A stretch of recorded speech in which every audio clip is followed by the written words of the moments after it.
What's up, my loves? Welcome back to another episode of the Fully Alive podcast. My name is Stephanie Elsperman. If you are new here, welcome. Welcome to hanging out in the space where we talk about all things purpose, spirituality, entrepreneurship, and ultimately creating a life that makes you feel fully alive from the inside out. And if you've been around here before, welcome back. I'm so excited to be chilling with you today in this beautiful podcast episode where we are going to be talking about mastering your energy, specifically as a CEO within your life, as you are embodying the one who calls the shots, that decisive entrepreneur part of you. How can you start to manage your own energy? And one of the biggest things that I always say is my body is my vessel for my purpose. No matter what it is that I do, my body and my energy has to be there. Otherwise, nothing works and nothing happens. And so what I have found is one of the greatest priorities within my entire business, and honestly what makes it work, is that I actually take care of my own energy. And every single day, if my energy is off, then I know it's probably not going to work as well as I thought. And so I'm going to be answering, honestly, it's like one of the most asked questions. I know people say that all the time, but I'm so real about that. People always ask me what my routine is, and I'll be so real with you just before we even get to the episode. This is not about, this 5-step morning routine where I wake up at 5 a.m. and I do all of these like biohacking things. I love all of that, but this goes a little bit deeper. We're going to go into the 5 different areas of your energy. So your physical, mental, emotional, spiritual energy, and what I do to make sure that every single area of my energy is actually feeling good. And this is not about making your energy so perfect and so aligned that you attract amazing things. It's honestly about feeling good so that you make better decisions within your life and therefore attract different things. And I'll be so honest, it's very timely. I'm just getting back from a trip where I was traveling for about a week and a half. It honestly felt like an entire month with how jam-packed it was. So for the first half of the trip, I spent time with 12 of my family members. We were all underneath one roof. It was a beautiful party. And then I was in St. Louis for about 36 hours. I said goodbye to my grandma. If you guys have been following me on Instagram, you know my grandma is absolutely incredible. She's 88, almost 81, and she is moving to Spain this year at the end of this month to go live out her glory years with her twin sister. She's an absolute vision. And then from there, I went to my girlfriend's bachelorette party, my middle school best friend's bachelorette party in Asheville, North Carolina, where I was again in a house of 7 beautiful people. And so while this week and a half, almost 2 weeks, was so jam-packed with so much love, so much excitement, so many things to do, I would not have been able to survive it without my actual energetic checkpoints. I'm telling you that right away. I used to get so frazzled when I would be around a lot of people, being a very empathic and sensitive human being, especially if I was working. And on this trip, I did work a little bit. And so one of the biggest shifts that I've made is actually prioritizing myself and my own energy. It is the only way that I've been able to have capacity for everything, to work, to show up and be present for my family, and also to feel good within myself. So in this episode, we are going to be diving into all things around your energy. So in this episode, we're going to be diving into how to say no to things that no longer actually feed where you're headed. We're going to be diving into rituals and routines for high performers. We're going to be diving into a daily energy checklist that I take myself through. And we're also going to talk about how energetic alignment and perfect energetic alignment can also sometimes be used as a scapegoat for self-sabotage, a little sneaky side of energetic alignment. So it's a really packed episode. I'm so excited to take you into it. And as for announcements for this week, you all know it's magnetic business season. So if you're in the place of desiring to transition from a 9-to-5 into actually creating a life of freedom for yourself, where you get to travel, you get to go jet off for a week and a half and still work and have a business and be so filled up with your purpose every single day, you desire to create a full-time income doing what it is that you love by 2024, so that you can head into the new year feeling absolutely on fire within your life, like it is actually a new era, then this is exactly for you. So in Magnetic Business, I give you the step-by-step process to start and scale your business from a place of energetic alignment and also strategy. If you want to learn more, there's going to be information in the show notes, or send me the word magnetic in a DM on Instagram at Stephanie Elsperman, and we'll take care of you from there. So without further ado, let's head into the episode. One of the first stories that I ever told myself in my business was my energy is my greatest asset. If my energy is not there, we're not doing it.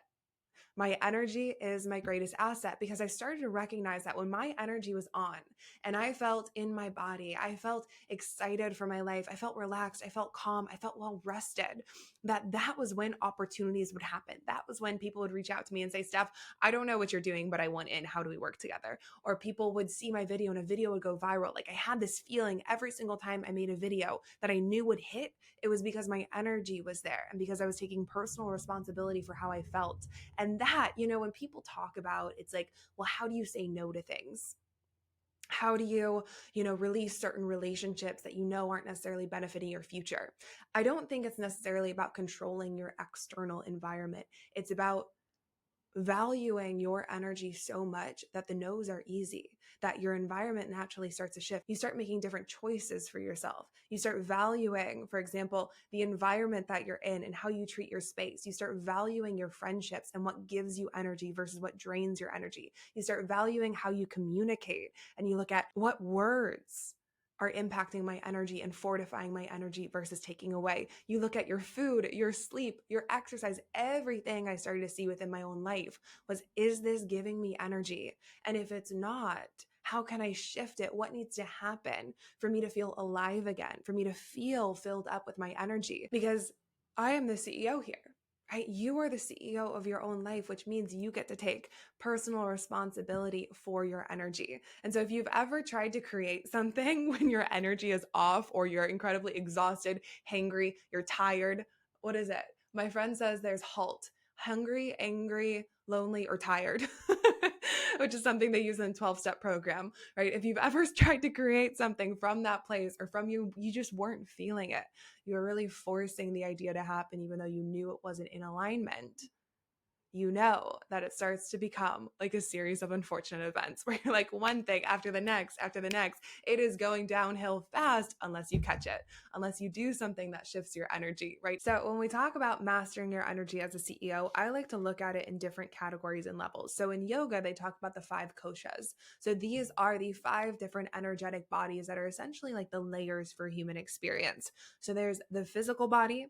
We have the energetic bodies. That's your life force energy. It's moving through your lymph system, your nervous system. We have the mental body. So your mind, your intellect, your ego, your emotions, your perceptions of other people in the world. Then we have your knowing body. So this is your wisdom, your values. This is where personal growth comes in. We start to expand ourselves. And we have the spiritual body. So this is consciousness, our connection with God, source, life, universe, all of the wonderful things, right? So we have energy on all these different levels. So if my energy is ever feeling off, I like to look at each of these categories and say, okay, like what is needing a little bit more nourishment? What's needing a little bit more love? And it almost creates like a process for being able to really master your energy. Because I can say, oh yeah, like master your energy, take care of yourself. And then it's like, well, how do we actually do that? Right? So I like to go through a checklist. And so the first area is your physical body. So how are you sleeping? Are you eating foods that are actually bringing you energy? Are you moving your body to bring you energy? For me, it's like I have to have 8 to 10 hours of sleep a night. I remember there was a time where I would pride myself on getting 6 to 7. I was like, yes, I'm up before everybody. I would value that time more than I valued sleep. Now I realize sleep is the most important thing for creativity. After 10 hours of sleep, do you know how creative you are? It's absolutely incredible, right? So I value that over everything else. I eat foods that nourish me, all of those things. When I move my body, it's not based on this set regimen of I have to show up every single day and work out in this way. I work out for like what is going to energize me the most, And sometimes I'll go through seasons where that is like all hot yoga. Sometimes I'll go through seasons where I'm really into lifting super heavy and having intense workouts. Sometimes I'll go through seasons where walking in the forest is the most life-giving experience, right? So I actually don't have rules around the entire thing because I like to move with what feels really, really good, right? Then we have the mental body. So what are your thoughts like? Is it nice in there or is it mean in there? Are you kind to yourself? Are you being grateful? And these sound so simple, but it's so real. I remember when I had the realization that for the longest time within my life, I was actually incredibly mean to myself. And it wasn't a conscious thing. I remember when people would talk about reframing thoughts or doing affirmations, I was like, I don't say mean things to myself in there, but it's an unconscious meanness, right? It's holding yourself to the highest standard that's absolutely unrealistic. It's being down on yourself when you make one mistake, right? That is being mean to yourself. And so, what would happen if you were so kind to yourself within your own mind, right? If you treated yourself like the 5-year-old kid that's still inside of you and said, it's okay, I've got you, this direction, this is where we're going.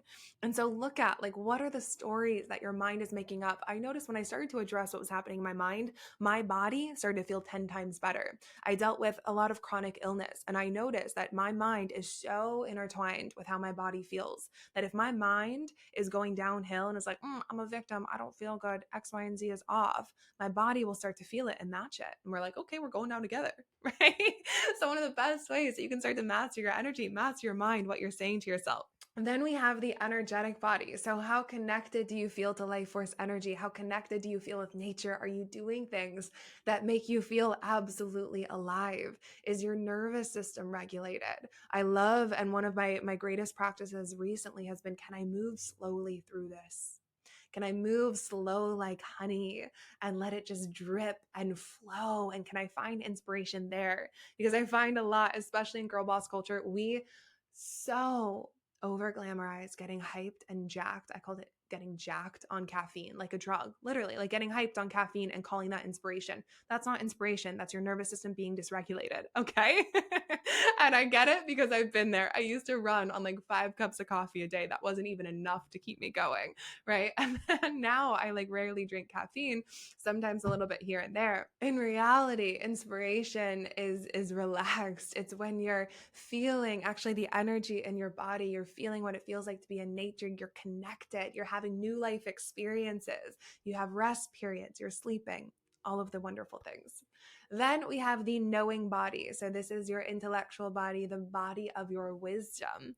So are you doing things that are growing and stretching your own capacity? Sometimes if I'm in my own mind, one of the greatest things I can do is to listen to somebody else's wisdom to stretch my mind beyond where I actually am, right? Typically we start to feel kind of uninspired within our lives. Our energy starts to drain when we're not doing things that actually stretch us and make us feel like, oh my God, can I actually do this? It's like, yes, go be a beginner somewhere. Go learn something new just for the heck of it. That's why I'm constantly in courses. I'm constantly investing myself because I'm always wanting to expand what it is that I know, because that changes my perception of the world and my energy. You know that feeling when you learn something new and you're like, oh my God, I'm high on life? Yes, that's amazing. And then we have the spiritual body. So the connection with God, source, universe. And honestly, I find that this is one of the most important pieces for my own energy is how connected do I feel spiritually? So are you taking time to be quiet? Are you taking time just to connect with the intention of connecting, not getting answers, not getting clear, just connecting to be with source, to be with the God source within you? Are you doing that? Do you know what it feels like? You know, it's just planting the seed. That for me is where the greatest inspiration really comes from. And so when it comes to tangibly what this looks like, I have a lot of people who ask me, Steph, okay, when you wake up and your energy feels off, what do you do? Like, how do you actually take care of yourself? First of all, it never looks exactly the same. Like, this is where it's like, I'm not going to tell you to wake up at 5 a.m. and this is my 5-step morning routine. Like, no, some days it might look like that. And if you love that, that's absolutely amazing. You've got to do what works best for your own energy. But I'm here to give you also a big permission slip that it does not have to look like that. That for me, every single day I wake up and I look at, what do I need today? What would feel so good and nourishing? And this morning, you know what this morning was? This morning was extra cuddles with my man in bed. And then I woke up and I was like, I really want to go take myself to a coffee shop. I really want to go have like a little morning treat. So I took myself to a coffee shop, got my little drink, and just had a moment observing the world around me. Sometimes I find the most spiritual moments are when I can just be the observer in a situation. And that was nourishing. Other days, it's like, hey, I want to go straight to the gym. I want to get this energy out. I want to listen to something inspiring as I'm there. Some days it's, I want to go meditate for an hour. I want to sit down and I want to read A Course in Miracles for a little bit and have my morning practice. I do it based on what is my energy needing. And the only way that that has happened is through experimenting with different routines and rituals to see what I like, to see how it shifts my energy, and B, just getting in tune and practicing over time of like what feels good. And so there have totally been seasons of my life where I've had a more concrete ritual or routine, and that has allowed me to really see what works. But at this point within my life, I don't have rules. and it feels the most absolutely liberating and incredible for my creativity. So if my energy ever feels off, whether I wake up and it feels off or I'm doing something, there are times where I'm like writing content and I'm like, it sounds like a robot is writing this. This is not connected to my heart. In that moment, I do not keep writing. No, because I know that it's not going to work, right? In that moment, I take a second, I close out, I shut my laptop, I go outside, I go do something, right? And I like to look at my lifestyle factors. So, especially if I'm having a little bit more anxiety one day or my mind is a little bit active, I'll look at what has been going on within my life. So, I first like to look at how was my sleep? Did I have sleep last night? Did I only sleep for 7 hours? Did I have good sleep? Did I have crappy sleep? What was my sleep like? If my sleep wasn't good, then I understand that it's like, okay, things might be a little bit wonky. Or if I'm extra tired, I know that my mind already naturally might get a little bit more stressed easily. So in those moments, I like to be extra kind to myself and say, it's okay. Like, I know we're not functioning at max capacity. That's okay. What can we do from this place? And the minute that I release the pressure off of needing to perform as I do when I have 8, 9, 10 hours of sleep, everything shifts and it actually becomes a really phenomenal day. So I look at that. And then I look at where am I on my cycle? So my queens know that when we are ovulating, it is like, yes, put me in front of the crowds. I am on it. I am good. Let's freaking go. And then when it's the week before your period, you're just like questioning the entire existence of all of the universe and wanting to close everything. That totally happens. So if I notice where I am on my cycle, I also like to recognize that that might shift how my energy feels in those moments. How can I nurture and nourish myself? And instead of forcing myself to be on or out external or recording content when I'm feeling more internal, I shift my tasks and look at what is the true gift of this phase. If I'm menstruating, then during that time, I will like to really go internal and look at my intuition and be with my own intuition, spend more time journaling, close loops on tasks, and use it for what it's really good for. So I also like to look at, do I need alone time? Like, have I not been alone for a little bit? Do I need to like go out and have a day to myself? It's like being in a relationship and living with my partner. I absolutely love him. There's also some days where I'm like, yeah, I need to pretend like I'm single. I need to go and have a day where I just get to go and like be out in the world and be with myself. And that feels really good, right? Have I had caffeine or alcohol recently? Typically, if you look at those two things, they can have an impact on our mind and our own energy. So that's just something to be mindful of there. And if I notice any of these lifestyle factors are off, I don't make a story about it. I'm not like, oh my God, I shouldn't have done this. And now this is how I feel. And I wish it were different. It's like, no, I'm just like, oh, interesting. Like that happened.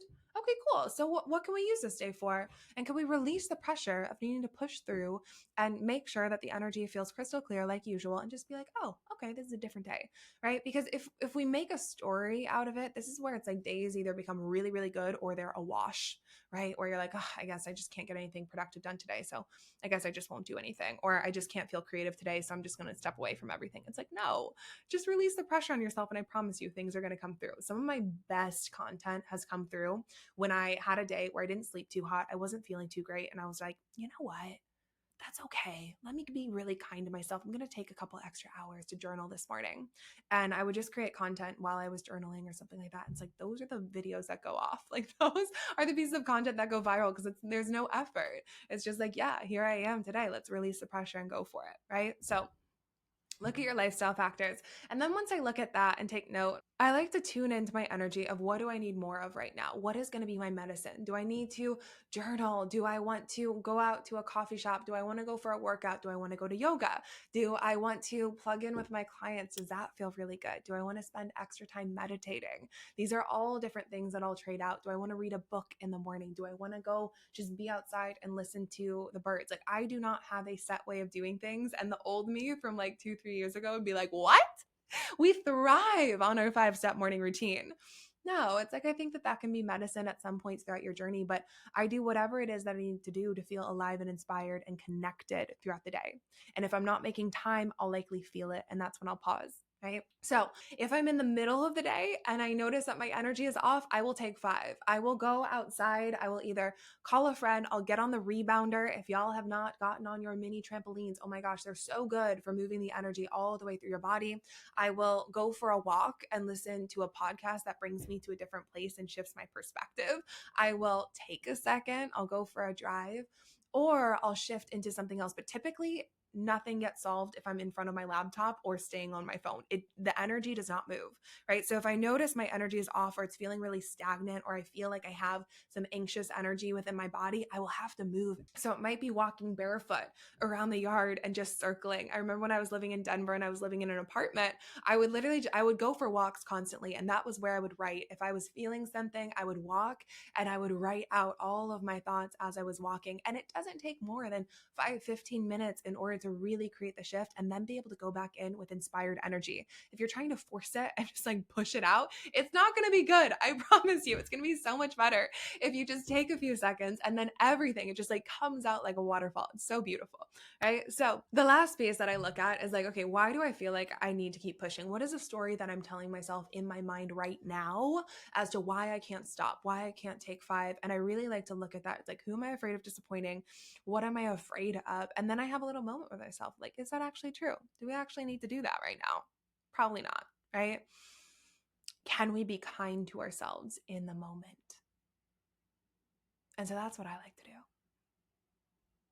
I've got a lot more to say on this entire topic, clearly. I feel like I end every podcast episode saying that. But as we go through this entire thing and this whole conversation on energy, I want you to notice if there's any part of your little high achiever mind that's like, oh my gosh, now I need to be in perfect energetic alignment in order to create something. That's not what we're talking about here. That's not at all, right? Sometimes it's like not being in alignment, because that can then become the scapegoat and a way to self-sabotage of being like, oh, I'm not in energetic alignment, I guess I can't create. And then you create a life where you're perpetually not in alignment because you're just in your mind about why you're not in alignment, right? So if you feel like that happens, that's where I say just go and create. Just get it out there. Like, your energy is going to shift as you create it, rather than as you're in your mind trying to perfect your energy so that you can go and create. Go create, right? You don't need to jet off and close your laptop and go away for 10 days. It's like, you are the inspiration. The river of inspiration is constantly flowing through you. It is you. Like, that is your life force energy. At any given point, you can jump into it. At any given point, you can release the story of why you're not inspired, why you don't feel energetically aligned, and come back to it within you. It doesn't take that long. And so I invite you to start looking at within your life where you might be pushing through, where you might not be honoring your energy as the most important thing to this entire creative process, as the vessel for your purpose. And instead, take a second, shift it. Come back to yourself, be kind to yourself, love yourself, go nourish yourself, and recognize that that is you being a CEO. My clients know that my workouts, my girlfriend time, my time to go walk outside, it's all built into my workday. It's not something that I have to create extra time for, because I literally directly see it as a business activity. Because if it's shifting my energy, if I'm feeling different so that I can show up for my clients differently, that is directly impacting my business. So instead of having to make time outside of it, see it as something that's actually fortifying what it is that you do, and everything starts to work out and everything starts to work together. I always say everything feeds everything. When you start to see your business as an extension of yourself, everything feeds everything. The time you spend on your own energy feeds your business. The way that you are in your relationships feeds your business. How you are in your business feeds your relationships. It feeds your energy. Everything starts to work together and life becomes one incredible, beautiful trip. All right, my loves, that is what I have for you on this podcast episode. I hope that something has resonated with you. I hope that you start mastering your energy, seeing yourself as a CEO, and being the vessel for your purpose. As always, if something has dropped in with you, if something has resonated for you, send me a DM on Instagram at Stephanie Elsperman. It always makes my freaking day to see your messages and to hear what's really dropping in for you. And of course, take a second to rate, review, and share this with somebody that you absolutely love. It helps us get the message out even more and change more lives so that we can all start to feel fully alive. I'll see you on the next episode. Mwah!